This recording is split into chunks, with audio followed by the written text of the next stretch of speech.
Asalaamu calaykum waraxmatullaahi wabarakaatuhu. Kulanti wacan oo wanaagsan akhyaartana daawanaysaa. Halkaad naga daawanaysaana waa stuudiyaha Dalmar TV idinkaga imaanaya stuudiyaha Dalmar ay ku leedahay Columbus, Ohio. Aniguna waa Shaafi Axmed. Dhammaantiin maanta waxaa kusoo dhawaanaysaan waxaan rabnaa insha Allah inaan ka hadalno inaad ogtihiinba in ay soo socoto doorasho la yiraahdo primary elections. Primary elections waa waqtiga Ohio ay ka bilaabato in mataqaanaa ay jirto election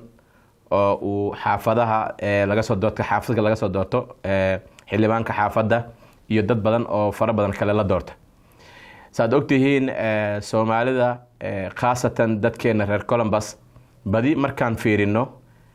numberka aan ku joogno Ohio uma register garaysanin mataqaanaa Franklin County uma register garaysanin inaan vote gareyn karno. Qofku waxa fiican uu hadduu addresska bedelayo inuu update uu sameeyo oo la yiraahdo wax la yiraahdo update uu sameeyo. Sideed update ku sameyn kartaa? Maxaa laga rabaa inaad eligibility aad ku tahay inaad horta awalan aad vote garaysan maxaa way? Awalan waa inaad ahaato US citizen. Inaad qof noqoto wadanka sharci ku hayso oo mataqaanaa 18 years ka badan. Marka aad register garanayso waxa weeyaan laba qayb oo u sameyn kartaa inaad Franklin County tagtid oo aad adigu tagtid baa tiraahdo awana update. Waxa kale u sameyn kartaa in aad mataqaanaa aad ku sameyso in aad adigu aad online intaad gashid aad mataqaanaa si caadi aad u update garaysid. Waxaad ogtihiin qofka in uu vote gareeyo in uu mataqaanaa ogaado xuquuqda uu leeyahay muhiimka ay leedahay. Waxaan rabaa dhammaan dadka Soomaaliyeed oo iga daawanayo gobolka Ohio khaasatan magaalada Columbus inaad ogaataan in Soomaalidu ay maanta u baahan tahay hoggaan. Dadka inoo matala meelaha ama siidhiga ha noqoto ama mataqaanaa ha noqoto meelaha kale waxaa la arkaa inay badi iskaga badi yihiin dad shakhsiyaad ama shaqo doonahayay ama doonahayaba in uu mataqaanaa wax la yiraahdo personal pursuance, personal interest ama wax isaga khaas oo u raadinayo. laakiin muhiimka waxa waaye dadweynihii Soomaaliyeed oo halkan degnaa maxaa u dan ah sidee uga faa'iidi karaan inay geystaan qof ay iyagu mataqaanaa aaminsan yihiin oo xuquuqdooda u dagaalamo oo mataqaanaa gaarsiiya meeshii la rabo in dadka kale ay kaga noolaadaan. Xuquuq badan ayaan ku leenahay gobolka. waxaa la rabaa inaad ogaato sideed ku bedeli kartaa oo aad u noqon kartaa in miiska waxa la yiraahdaa hadaad joogin miiska go'aanka lagu gaarayo hadee waxa go'aanka loo gaarayo adiga ayaad noqonaysaa. Marka waxaan rabaa inaan u sheego dadkayga Soomaaliyeed awalan inay sameeyaan wax la yiraahdo register to vote. inaad register garayso oo aad meel kasta aad joogto aad isku daydo inaad registration sameyso. Registrationka waxa u sameyn kartaa saan hore idinku soo sheegay. haddaad haysanin waxaan u sameynaynaa dadka westiga Soomaalida westiga degan dhammaan waxaan rabaa meel kasta aad joogtaan inaad dhambaalkayga maqashaan. waxaan rabnaa in masaajidka iyo meelo fara badan oo soo identify garan doono waxaan dhigaynaa dhalinyaro oo aad u tagayso oo aad mataqaanaa lagu fiirinayo kadibna la eegayo eligibility-gaada inaad mataqaanaa citizen tahay kadibna lagu register garaynayo. Registrationka wuxuu ku wacan inaad update sameeyo. dad badan baa waxaa la arkaa inay maalinta ay vote gareynayaan markay tagaan meesha waxa leeyahay maba ku jirto systemkaba. waxaa la arkaa 5 sano mar inuu vote gareeyo. Voting rights waa privilege adiga dan ku ah oo ummadana dan u ah. qofka markuu vote gareeyo uu vote sameeyo waxaa loo baahan yahay in uu og yahay waxa uu u vote gareynayo. waxaa jirta dadkeegii inay dhammaan markaad eegto Soomaalida يعني almost 40% inay abay vote gareyn qofku wuxuu ku leeyahay anigu maxaan ka faa'iidaa. waxaad ka faa'iidaysaa inaad vote gareyso in policyyaasha la sameynayo shuruucda la dejinayo. maanta hadda markaan ka soo hadlo state aqalka state house-ka mataqaanaa Ohio state waxaa ka jiray in dareewalinta truckyada ah in qofkii markuu pointska laga goynayo in pointskaas ay ku jirayso 2 years 3 years points ka ku jirayso waxay ka doodayeen mudanayaasha in qofka 1 year looga dhigo iyagoo wali eegay safety measures. way wax ogtiin trucka waa waxyaalo aad in safety-giisa la ilaaliyo. marka haddii policy-gi meesha mataqaanaa laga dhigaya aad adigu joogin oo war ka haynin de sharciga markii lagu keeno markaas dibkiisa dareemaysa marka waxaan rabaa Dalmar TV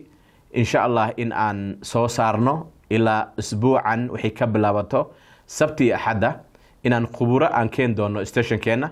oo ka hadli doono muhiimka ay leedahay inaad vote garayso dadkayga waxaan rabaa inaan u sheego dhammaan meel kasta aad joogtaan in electionka uu yahay waxyaalaha dunida lagu la qabsada maanta waad ogtihiin haddii qof uu ku mathalayo waxaa inoo jooga hadda annaga dad anaga nagu mathala oo siyaasadda oo Soomaalida Northka degan qaar mudanayaal baleeyin website-kana insha Allah rajo waxaan qabnaa in ay ka soo bixi doonaan dad muhiim ah oo ummadda lafdhabar u ah oo wax isbedel weyn sameyn doono waxaan rabaa inaad ogaatiin adigu marka aad vote garanayso horta sideed u ogaan kartaa inaad tahay qof vote garan karo waa inaad tagta Franklin County Board of Elections kadib waxaa leedahay update my voter registration waad update garaysanaysaa marka sideed ku update garanaysaa markaad halkaa tagto waxaa ku soo baxaya register to vote or update your voter registration markan insha Allah waxaan sameynaa Dalmar TV link ayaan ku dayn doonaa mataqaanaa TV-geena si linkaas Facebook-ga iyo YouTube-ka si toos ah aad mataqaanaa linkaas oga aad u raacdid intaad click u samayso wuxuu ku geynayaa meel ku tusinayso kule www.ohiosos.gov register to vote registration information geynayaa taas markaad click dhahdo wuxuu ku geynayaa register to vote or update your voter registration information waxay ku leedahay by filling out the following information a voter registration form will be generated as PDF for you to print or unmail to the Ohio Secretary of State direction fill out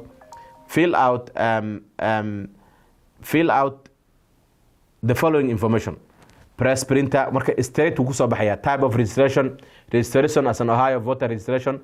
are you a US citizen yes I'm a US citizen leedahay waad sii soconaysaa will you be at least 18 years of age and before the next general election waad sii soconaysaa yes baa taabanaysaa provide ku leeyahay name baa gelinaysaa telephone number provide your current address house number ka gelinaysaa waa sii soconaysaa ilaa uu ku geeyo choose identification wixii oo dhan marka step by step ayaad oo la soconaysaa marka barnaamijkan oo diyaarsan oo aad shaashada ka daawanaysaan ayaan insha Allah idin soo saareynaa maalinta axadda oo nagu soo aadan Dalmar TV aad ka daawan doontaan waxaan rabaa akhyaarta dhammaan meel kasta ay naga daawanaysaan inaad ogaataan in muhiim ay tahay in aad awalan vote garayso inay haddana muhiim tahay inaad ogaato inaad update samayso aniga iyo mataqaanaa asxaabteyda dhalinyaro fara badan oo aan recruitment ku hayo wali waxaan ka shaqeyn doonaa website isbuucan soo socdo iyo waxaan ka shaqeyn doonaa April in aan dadkeena cududda aan ku leenahan ogaano dadka ay register garayaan dadka ay mataqaanaa address update ay sameeyaan marka daawadayaal halka aad naga daawanayseen waa Dalmar TV waxaan ku guda jirnaa barnaamijka ahaa register to vote marka waxaan rabnaa inaan dadka register garayno departmentka Ohio Secretary of State iyo dhammaan departmentyada dambe kale waxaan ugu baaqi doonaa in ay ka soo qayb galaan barnaamijkaas iyadoo Ingiriisna waan idin soo daynaynaa mataqaanaa oo qaybta Ingiriiska aad ka daawan doontaan waxaan idinka codsanaynaa reer Ohio meel kasta aad joogtaan in aad register to vote message-keena waxa weeye register to vote khaasatan dadka website-ka waxaan rabnaa inaad masaajidada meel kasta aad joogtaan ay inoo ogolaadaan in dadkeena aan barno shuruucda qofka inuu register noqdo si uu u vote gareeyo xisbi lama taageerayo lama gaarin doorasho laakiin waxaan dadkeena rabnaa inaan ku wacyigelino in ay vote gareeyaan su'aalada aadna soo weydiin kartaan halkan ayaan insha Allah aan ka dhiibi doonaa in aan shaashada idin soo saarno telephone ood nagu soo wacdaan ood nagu weydisaan xitaa qofka u baahan oo yiraahdo waxaan rabaa in registration lagu sameeyo waxaan idin soo sheegi doonaa meelaha ay ka jiri doonto registrationka maalinta ay jiri doonto maalmaha axadda ayaan ka dhigi doonaa sida ugu badan website-ka labada masaajid iyo waxaan isticmaali doonaa meelo badan annagoo rajada ka qabno in ay administrationada masaajidada ay si toos noola shaqeeyaan sababtoo ah waxaan ka shaqeynaynaa wax lafdhabarka ummadda dan u ah oo ummadda isbedel samayn kara.